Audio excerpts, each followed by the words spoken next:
Financial Literacy 101. Have any of you ever heard of the walking theory?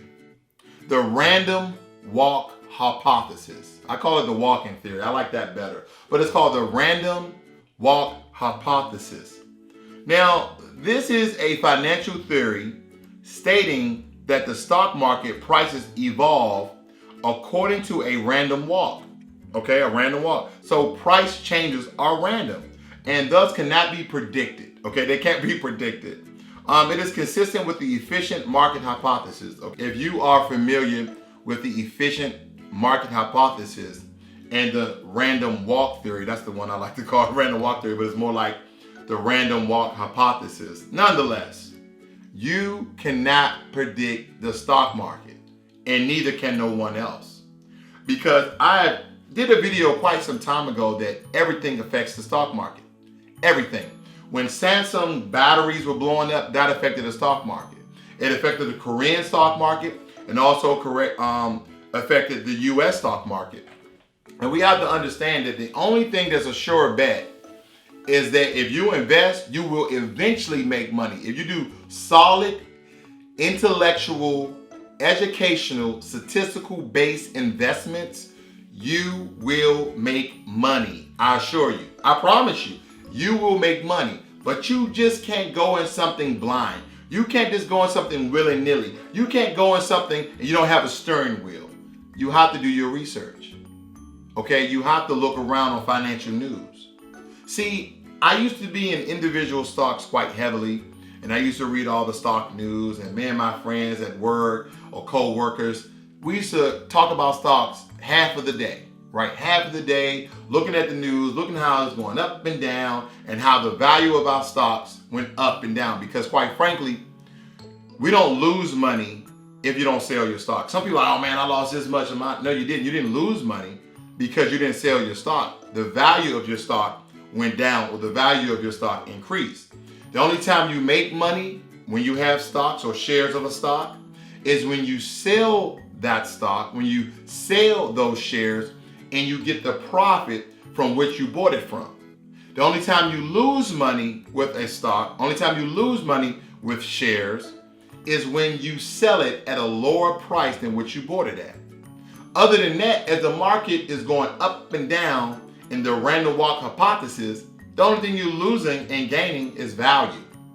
And it's quite beneficial for you to keep your money in there until you get to a certain point, and you may have to pull a little bit out. But quite frankly, I would say keep building, keep building, keep building, and live off your dividends. Because quite frankly, once my dividends are dividend compounded on each other, and I may need that money to supplement pay that I'm not getting from a job because I'm no longer working because I'm in my retirement, then I'm going to have those dividends deposited into my bank account, right? You get what I'm saying? Right now, you want your dividends to compound just as well as the stocks and shares you have in your portfolio.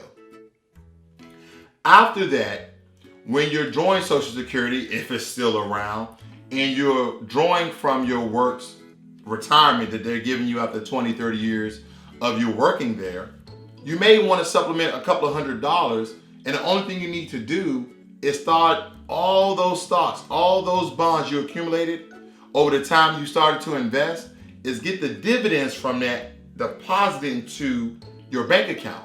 Hold the stock, because the stocks every 3 to 4 months, depending on which stock it is or what share it is or what fund, because I'm heavily in index funds and ETFs funds, right? Because over the course of time, they have just 7% or higher. And most of them right now are anywhere from 10 to 15%.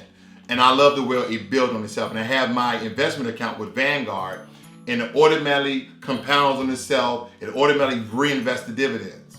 But you want to supplement a little bit of income in your elderly age or in your retirement. You can be 50 and retire, 55 and retire. You can be 40 and retire. But nonetheless, you can have that money, those dividends, and live off your dividends. You ever heard that, living off your dividends? Then it just depends how many dividends you have.